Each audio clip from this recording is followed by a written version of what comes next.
Il Veneto fa scuola. Anche in classe il numero di casi di Covid-19 registrati nelle scuole italiane vede per ora la regione al sesto posto con 24 casi dietro a Lombardia, Emilia-Romagna, Lazio, Toscana e Piemonte, un modello che si sta testando in queste prime settimane. Noi abbiamo avuto di nostra conoscenza 9 casi certi, accertati, e 3 a Vicenza, 2 a Treviso, 2 a Padova, 1 a Rovigo, 1 a Belluno.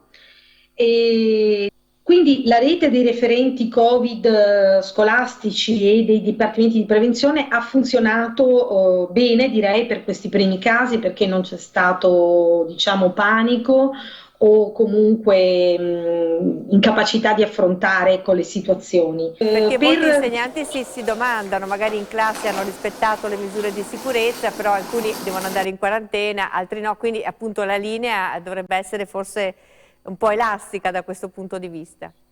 Sì, non si può avere una linea, diciamo, univoca per tutti i casi, perché dipende dalla ricostruzione che il Dipartimento di Prevenzione fa della catena dei contatti stretti. Si rischia però un crash del sistema, sia perché con l'influenza in agguato il numero dei casi sospetti è destinato a salire, sia perché l'iter dei tamponi è lento e si rischia di avere un gran numero di classi senza insegnanti. Si possono fare miglioramenti, cioè per esempio se riusciamo a introdurre questo sistema dei tamponi rapidi da effettuare direttamente a scuola, ma ovviamente in questo caso, lo dico chiaramente, vanno ben definiti i rapporti con le famiglie che devono essere coinvolte e informate passo passo. Questo permetterebbe sicuramente di recuperare tempo prezioso, perché attualmente se un studente presenta i sintomi, semplicemente i genitori devono venirselo a prendere e poi devono andare dal pediatra e sarà il pediatra a stabilire la necessità o meno del tampone e a disporre il tampone. Quindi passano comunque minimo 3-4 giorni. Il problema più grave è però ancora la carenza degli insegnanti, mancano docenti, supplenti e insegnanti di sostegno.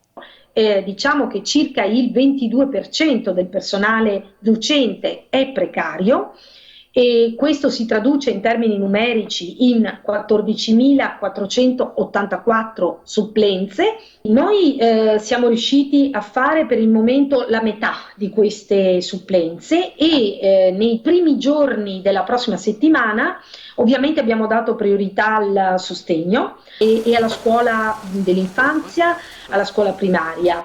Ci sono ancora parecchie nomine da effettuare per quanto riguarda i posti comuni della scuola secondaria di primo e secondo grado e contiamo di terminare nei primi giorni della prossima settimana.